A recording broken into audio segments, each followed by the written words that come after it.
안녕하세요. 함께 기억하고 널리 알리는 역사관 포모즈 진행자 준영. 병용입니다. 이번 회차는 병용쌤과 함께 진행하게 되었습니다. 병용쌤과 게스트분들께서는 자기소개 부탁드립니다. 네, 안녕하세요. 이번 달은 진행자로 돌아온 국립일제강제동원 역사관 2년차 도슨트 배병용입니다. 네, 앞으로도 자주 봬요. 안녕하세요. 저는 대학원 졸업 후 슬기로운 취준생활을 하고 있는 청년 도슨트 조현진이라고 합니다. 안녕하세요. 이번에 새로 역사관 도슨트가 된 김윤희입니다. 열심히 하겠습니다. 네, 오늘 이렇게 새로 김윤희 선생님이 오셨는데요. 어떻게 역사관 도슨트에 지원하게 되었는지 여쭤봐도 될까요? 저는 발표를 할 때마다 너무 떨리는데 평생 발표 같은 걸 안 하고 살 수는 없으니까 언젠가는 고쳐야겠다고 생각하던 차에 친구가 이런 활동이 있는데 해보지 않겠냐고 해서 지원하게 됐습니다. 비록 활동이 순수한 의미로 도슨트를 시작한 것은 아니지만 몇 번 해설을 하며 보람과 성취감을 느끼는 중입니다. 네, 저도 사실 해설 마치고 다시 로비로 돌아오면 굉장히 뿌듯한데요. 이건 아마 여러 이제 신입 도슨트 쌤들이 공감하실 것 같은 부분인 것 같습니다. 네, 제가 그 7월 활동표를 우연히 보다 보니까 그 유니쌤 혼자서 근무하시는 날이 많았더라고요. 그래서 혹시 힘들진 않으셨는지. 첫날에는 조금 부담되고 너무 떨렸는데 오히려 빨리 익숙해질 수 있는 기회였다고 생각해요. 점점 긴장을 덜 하더라고요. 유니쌤 말씀하신 걸 들어보니까 제가 수습일 때가 생각이 나네요. 그때가 벌써 1년 전이라니 시간이 참 빨리 가는 것 같아요. 맞아요. 저도 1년 전에 그때 들어왔었는데요. 그때 수습 때는 그 한 번 하는 게 어찌나 떨리던지 진짜 되게 떨렸던 것 같은데 벌써 역사관 포모즈 7회 만에 기존 도슨트 선생님들이 한 번씩 다 출연하시고 이제 새로운 선생님이 나오셨으니까 그도 벌써 그렇게 된 것 같습니다. 그리고 저희가 녹음을 거의 월말에 하다 보니 벌써 한 달이 다 갔다는 게 느껴지네요. 오늘이 7월 28일인데 그렇죠. 네, 한 달 전부터 참 비가 많이 왔었는데 요 며칠 사이에 낮에 더웠던 걸 생각하면 이제 진짜 7월도 끝이구나 뭐 이런 생각이 듭니다. 이제 본격적인 더위가 시작이 될 텐데 또 여름에는 어떻게 또 시원한 음식이 빠질 수가 없겠죠. 저는 인절미 빙수를 참 좋아하는데요. 우리 선생님들은 어떤 여름 음식 좋아하시는지. 저는 냉면이 좋아요. 더울 때 먹고 나면 시원해지기도 하고 또 괜히 냉면 생각에 여름이 기다려지더라고요. 저도 냉면 좋아하는데 혹시 물냉파인지 비냉파인지 한번 물어봐도 될까요? 저는 물냉이요. 물냉이 좀 더 시원해가지고. 네, 맞아요. 저는 근데 물 비빔을 항상 고르다가 선택을 할 수가 없어서 결국에는 물. 연희쌤은 어떤 거 좋아하시나요? 저는 삼계탕을 좋아해요. 우리나라에 이제 삼복이라고 해서 초복, 중복, 말복 있잖아요. 그때마다 저희 집에서는 삼계탕이나 오리탕을 해서 먹는데 매번 먹지만 아직은 어른들이 말씀하시는 이열치열의 느낌은 잘 모르겠더라고요. 역시 여름에는 삼계탕이 빠질 수가 없죠. 제가 이거 며칠 전에 뉴스를 우연히 보다 보니까 한국 사람이 1년에 평균 26마리로 정도 닭을 먹는다고 하더라고요. 그래서 삼계탕도 있고 또 여름에 뭐 치맥하기도 좋으니까 뭐 그런 게 아닌가 생각을 해봅니다. 저도 25일 중복이었잖아요. 중복 때 치맥을 했었거든요. 또 마지막으로 준영쌤은 어떤 음식을 좋아하시는지. 저는 아까 그 냉면 얘기해 주셨는데 저는 그 밀면을 좋아해가지고 사실 저도 물판대 냉면이든 밀면이든 그래가지고 어쨌든 전 물밀면 되게 좋아해서 여름이면 아무래도 또 부산의 국밥도 유명하고 밀면도 또 빼놓을 수 없잖아요. 그래서 저는 여름이면 밀면을 진짜 자주 먹는 것 같아요. 그래서 저는 밀면을 진짜 좋아합니다. 그러고 보니까 진짜 날씨가 덥긴 더운데요. 무더운 여름이지만 그래도 또 이 더운 여름에 또 여행이 빠질 수 없겠죠. 저는 최근에 또 군산을 한번 또 갔다 왔는데요. 이 일을 하다 보니까 스트레스가 좀 쌓여가지고 아침에 일찍 눈이 떠져서 군산을 갔다 왔습니다. 군산 가는데 되게 산들이 좀 높거든요. 보면은 가다 보면 그래가지고 근데 거기에 이제 장마 기간이어가지고 구름이 비가 오다 말다 하니까 구름이 걸렸는데 어찌나 병풍 같은 그런 그림이던지 그림 같아가지고 풍경이 되게 아름다웠던 게 기억납니다. 그러고 보니까 도슨트 쌤들도 대구 갔다 오셨잖아요. 7월 초에 그죠? 골목 투어 갔다 오신 걸로 들었는데 혹시 어디 다녀오셨는지. 저희가 그 동산병원 앞에서 딱 내려가지고 거기서 네. 밥을 먹고 이제 청라언덕 그리고 제일교회 계산성당 그리고 이상화 서상돈 고택을 다녀왔고요. 그 다음에 양령시 한의학 박물관을 갔다 왔고 그리고 이제 대구 근대역사관 그리고 마지막으로 희움 일본군 위안부 역사관 이렇게 다녀왔습니다. 저도 대구에서 잠깐 살아가지고 아는데 들어보니까 양령시도 보면 중간에 네, 자주 보면 뭐라 해야 되지? 그 대구 시내 가면 양령시 표지판이 되게 자주 보여요.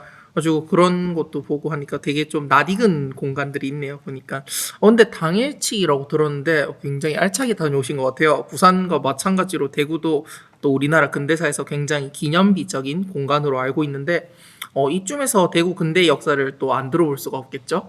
네. 대구는 조선 후기와 대한제국 시기부터 벌어진 일제의 침탈로 인한 아픔이 서린 곳이지만 반대로 그 어려운 시절 나라의 위기를 극복하고 나아가 일제의 침탈에 맞서려는 저항의 불씨가 싹튼 곳이기도 합니다. 일제가 국권을 빼앗기 전부터 대구는 서울과 부산을 잇는 경부선 철도의 주요 정차지로서 일본의 식민지 권력이 침투했던 곳이었습니다.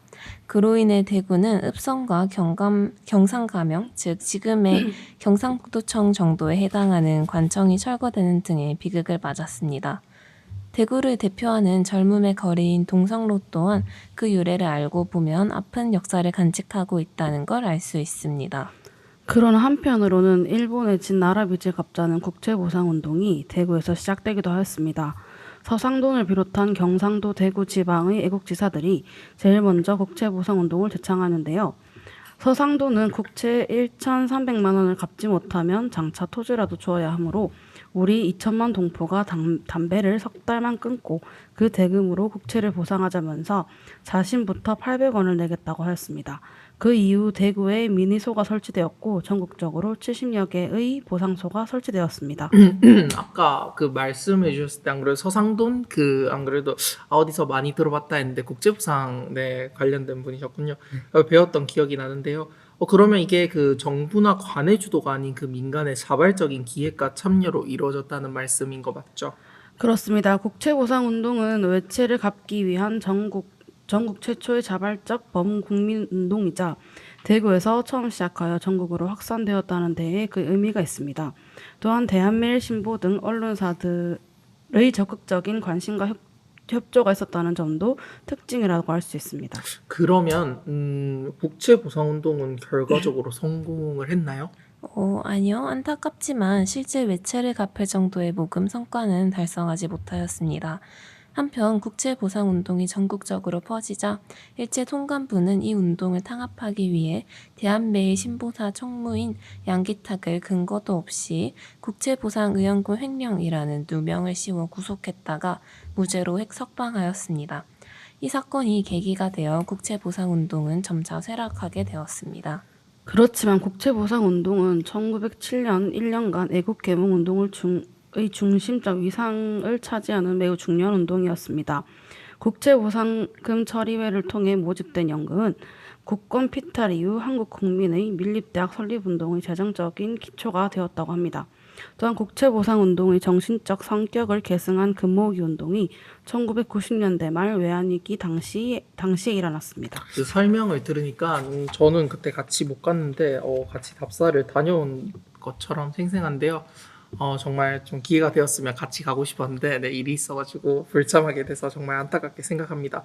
혹시 그 가셨던 곳 중에 기억나는 장소가 있다면 또 병용쌤이랑 연진쌤께서 하나씩 설명해 주실 수 있을까요? 네, 저는 그 대구 근대 역사관이 좀 기억에 남았던 것 같아요. 사실 저희가 더운데 계속 그 밖을 돌아다니다가 이제 딱 처음으로 들어간 데가 사실 그 한의학 박물관이 있었긴 한데 이제 본격적으로 들어갔던 데가 그 근대 역사관이었거든요. 뭐 조금 벗어난 얘기긴 한데 제가 6월에 여기 부산의 근현대 역사관 본관의 지하에서 하는 전시회를 보러 갔었거든요. 근데 거기가 이렇게 금고로 사용된 흔적을 좀 볼 수가 있었는데 네. 알고 보니까 거기가 한국은행 지점으로 사용이 되었다고 하더라고요. 그리고 대구 근대 역사관도 마찬가지로 과거에는 그 조선식산은행 대구 지점으로 사용이 됐어서요.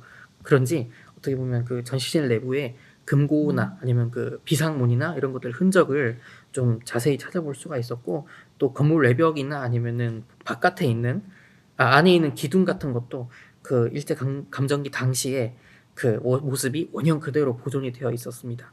그래서 비록은 적산이지만 그래도 지금까지도 그 원형 그대로의 모습을 유지하면서 그 과거의 모습을 기억할 수 있는 공간으로 이렇게 되었다고 생각하니까 좀 기분이 묘했습니다.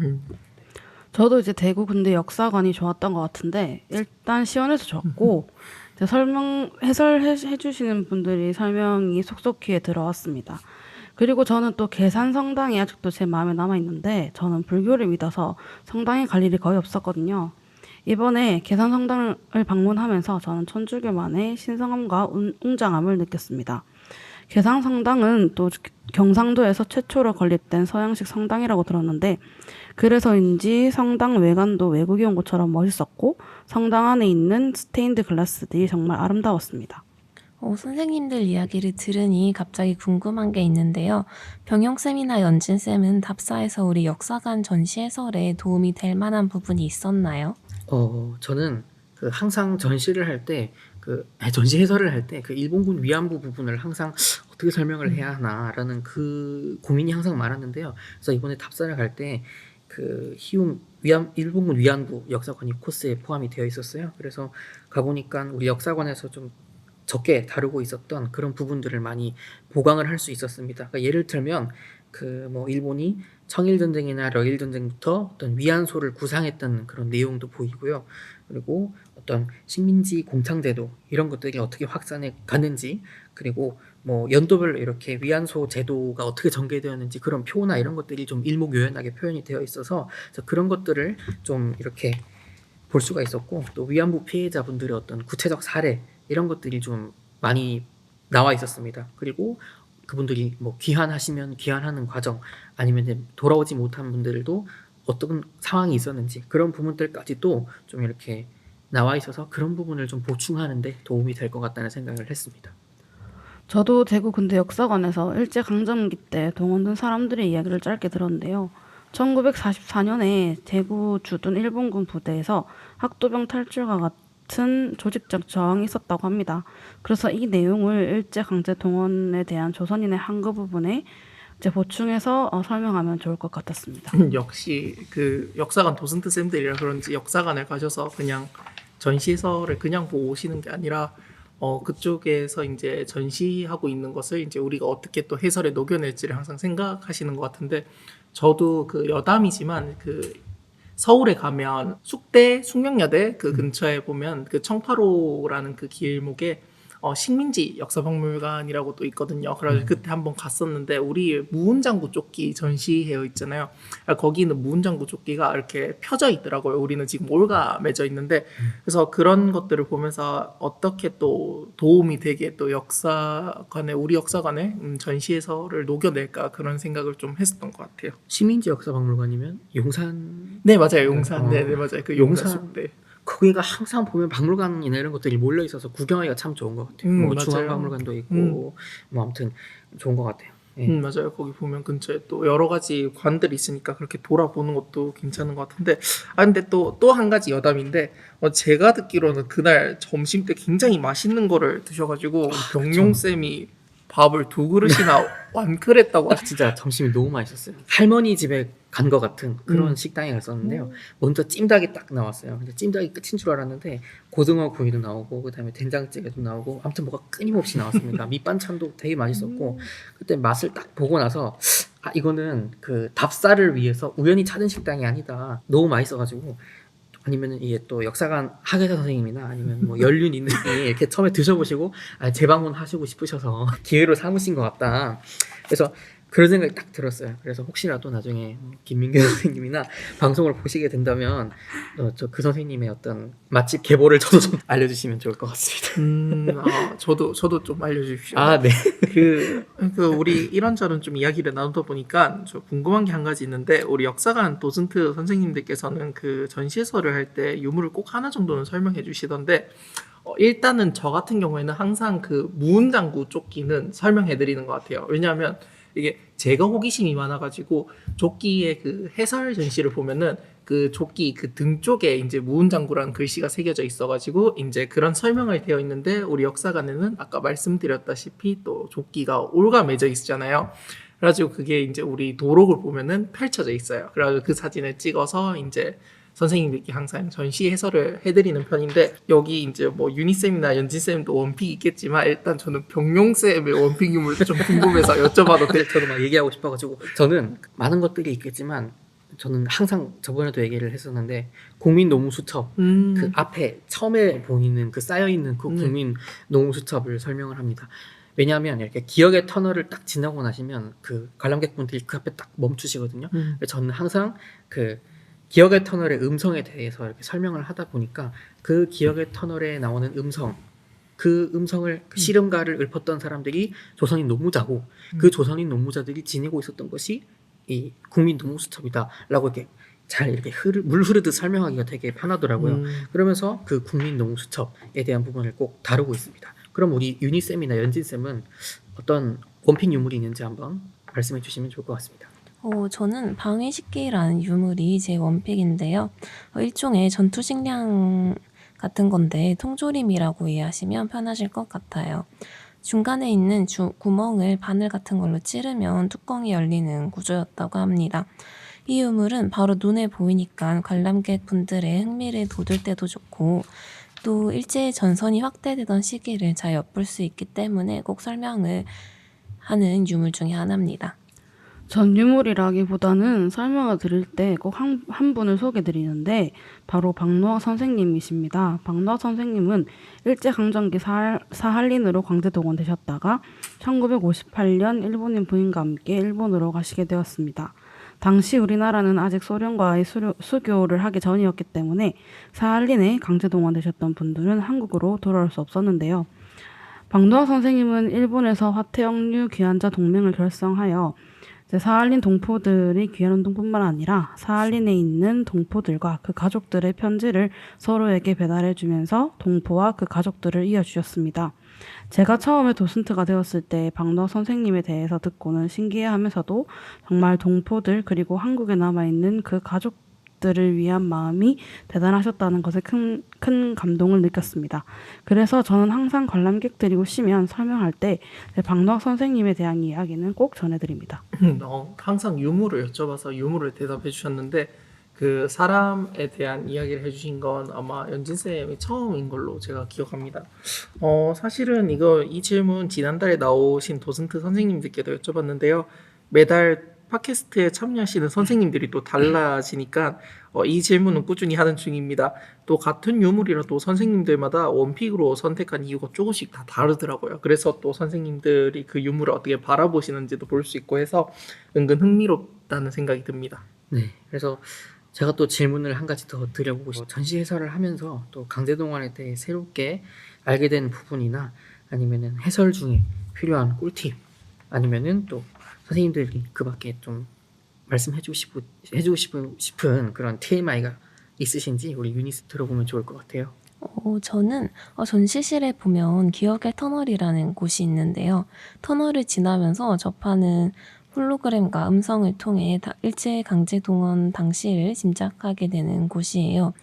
거기를 지날 때마다 어쩔 수 없이 프로젝터를 조금씩 가리게 되는데 그래서 그 앞을 지날 때면 보폭을 일부러 좀 크게 하는 것 같아요. 괜히 홀로그램을 가려서 관람이 불편하실까 봐요. 네, 맞아요. 기억의 터널이 그 해설할 때 항상 좀 조심스러운 그 부분인 것 같아요. 저는 항상 터널 입구 앞에서 이제 관람객분들한테 자 이제 음성이 나오니까 들어보세요 하고 이렇게 권유를 하는데 조금만 몸을 앞으로 움직여도 그 우리가 고향은 하고 딱 음성이 나와버리거든요. 그래가지고 항상 그 부분을 신경을 쓰고 있습니다. 또 연진쌤은 어떤 부분이 있나요? 저는 사실 사학과를 나왔지만 전공이 조선시대사이기 때문에 근대사에 대한 내용은 잘 몰랐는데 그래도 이제 제가 우리 역사관에서 도슨트로 활동하면서 일제강제동원뿐만 아니라 일제강점기 역사도 깊이 알게 되었습니다. 그래서 이번에 한국사 능력 검정 시험을 쳤는데 정말 좋은 점수를 받았어요. 그래서 이게 아마 도슨트로 활동하면서 보고 배운 것이 많아서 아마 좋은 점수를 받을 수 있었던 것 같습니다. 네, 맞아요. 도슨트를 하면서 물론 저도 이렇게 발표 실력 같은 게 좋아졌지만 강제동원이라든지 그 시대의 어떤 일제강점기의 역사 이런 부분도 심도 있게 알아가고 있는 중입니다.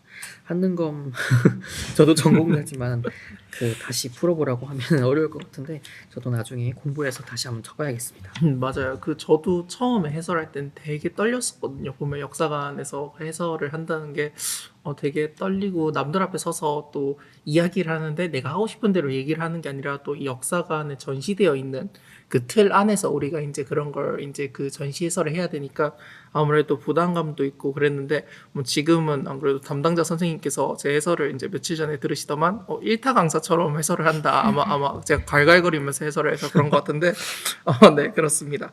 벌써 이제 세 번째 또 공통 질문인데요. 연진 쌤이랑 유니 쌤께서는 관람객 분들이 우리 역사관을 둘러보고 나서 어떻게 또 기억했으면 좋겠다고 생각하시는 게 있으실까요? 사실 일제강점기라고 하면 우선 가슴 아픈 역사라고 생각하시는 분들이 많은데 특히 이제 그 시기에 있었던 강제 동원에 대한 역사는 어렵고 또 아픈 역사라고 생각해서 역사관에 오시는 것을 꺼려하시는 분들이 많습니다. 물론 강제 동원을 포함한 일제강점기에 대한 역사는 가슴이 아픈 역사가 맞지만 아무리 아프더라도 반복되지 않아야 하는 그리고 우리가 잘 알고 이해하며 한국인이라면 잊지 말아야 하는 역사를 알리는 공간으로 저희 역사관을 기억해 주셨으면 좋겠습니다. 저 같은 경우에는 역사관을 둘러보면서 정말 강제 동원에 대해 알아보고 우리 역사를 기억하기 위해 적합한 곳이다라는 인상을 받았었는데요. 우리 역사관의 슬로건 같은 말이 함께 기억하고 널리 알리는 역사관이잖아요. 그만큼 우리가 기억해야 할 역사에 대해서 좀 더 정확히 알고 더 잘 이해하고 싶다는 생각이 드실 때 저희 역사관을 떠올려 주시면 감사할 것 같습니다. 어느덧 마무리 시간이 다 되었는데요. 우리 꾸준히 도슨트로서 멋진 모습을 보여주시는 조현진 선생님이 최근에 활동을 연장하셨다고 들었습니다. 혹시 조현진 선생님의 소감과 앞으로의 다짐 한마디 부탁드려도 될까요? 제가 작년 이맘때쯤에 도슨트가 되어서 활동한 지는 벌써 1년이 다 되어가는데 처음 할 때는 많이 떨리고 말도 더듬고 그랬지만 1년 동안 하면서 자연스럽게 사람들과 소통도 하고 이해하기 쉽게 알려드리고 있습니다.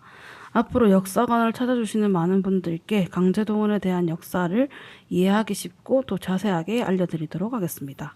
그리고 또 이제 막 도슨트 활동을 시작하신 김윤희 선생님도 앞으로의 다짐 한마디 부탁드립니다.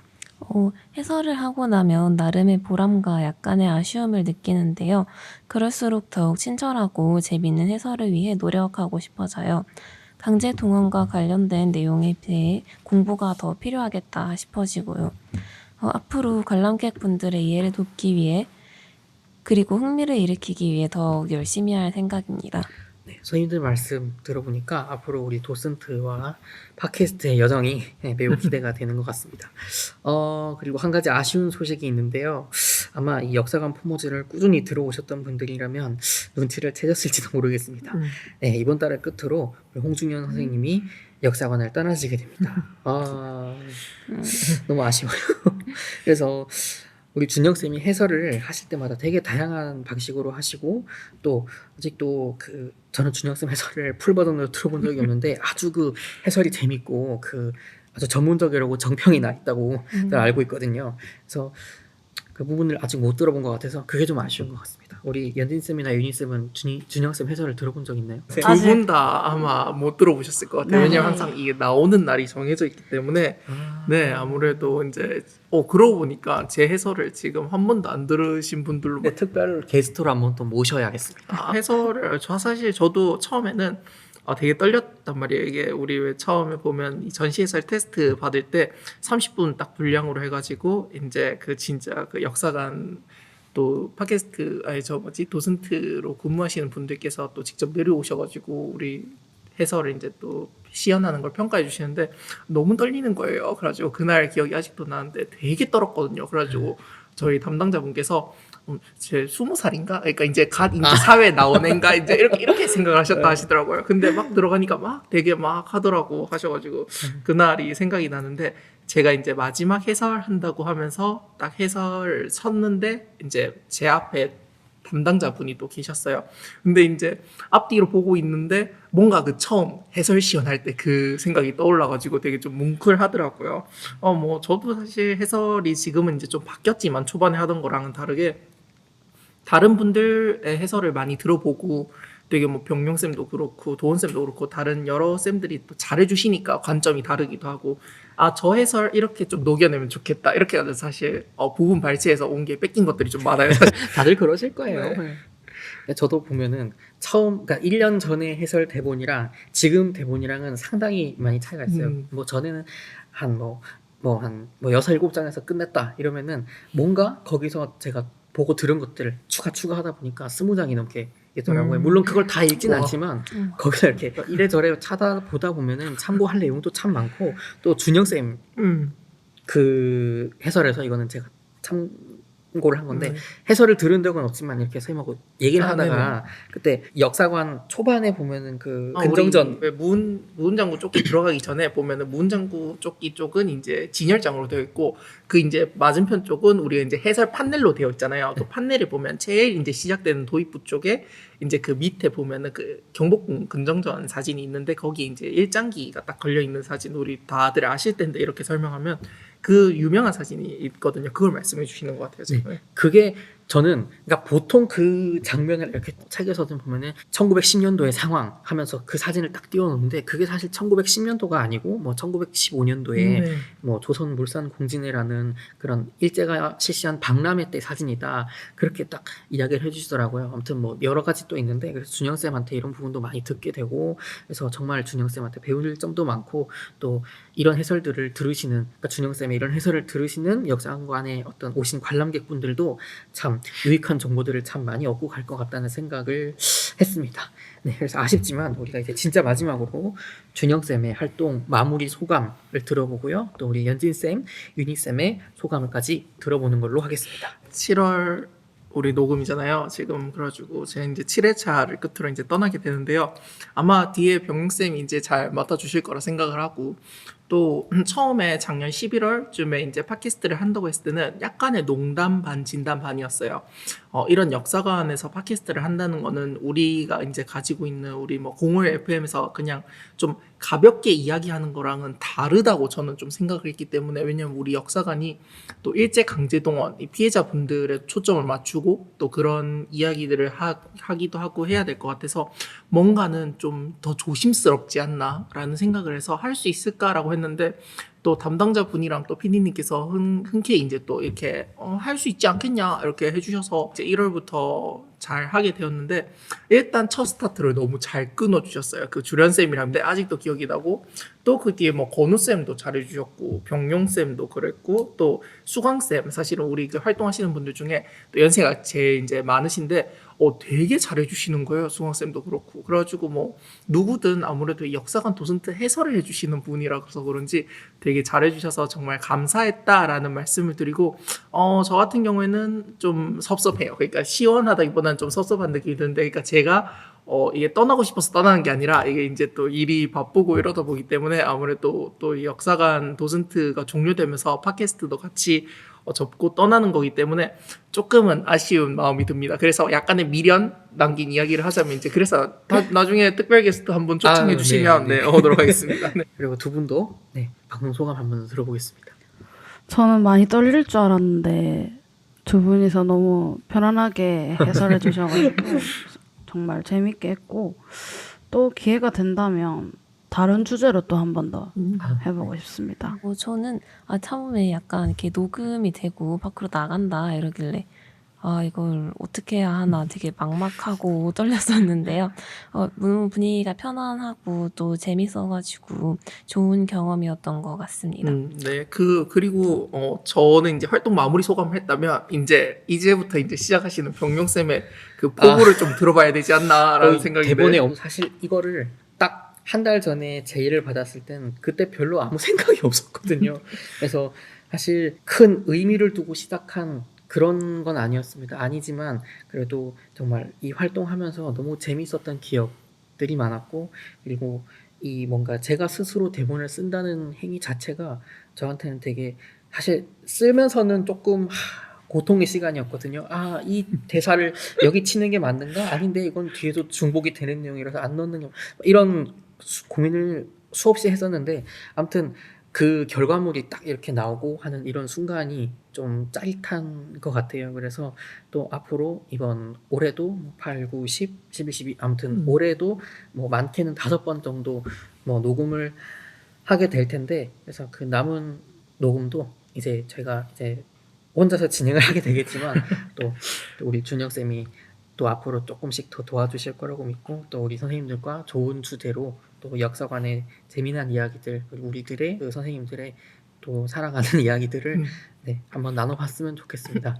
좀 부족한 부분이 있겠지만 그래도 다 같이 이야기하면서 보완해 나가고 또 얘기 나누면서 웃고 떠들고 하는 시간이 되었으면 좋겠습니다. 아무래도 저는 대본을 쓰면서 뭐 중복되네 이런 거를 사실 생각을 크게 안 해봤던 것 같아요. 왜냐면 병근쌤이 진짜 보면 제가 이제 우스갯소리로 다른 도슨트 분들께 친절한 도슨트예요 이렇게 얘기를 해드리거든요. 해설할 때도 그렇고 이제 친절한 도슨트라고 말씀을 드리는데 저는 대본을 짜면서 뭐 앞뒤 이야기가 중복된다 뭐 이런 건 크게 생각을 안 해봤던 것 같아요. 그냥 뭐 두 분이서 알아서 조율하시겠지 이 생각을 했는데 그러니까 역시 아무래도 좀 더 신경을 써주시고 세밀하게 하셔서 저도 사실은 떠나는 입장이긴 하지만 뭐 크게 뭐 생각을 안 해봤던 것 같아요. 우리 병용쌤 잘해주시겠지 네 해가지고 네 저는 이제 떠납니다. 써주셔서 감사합니다. 네. 감사하고요. 앞으로 네 다음 달에도 또 재미난 주제로 또 찾아오도록 하겠습니다. 그럼 지금까지 함께 기억하고 널리 알리는 역사관 포모즈 진행자 병용 준영 연진 윤희 였습니다. 감사합니다.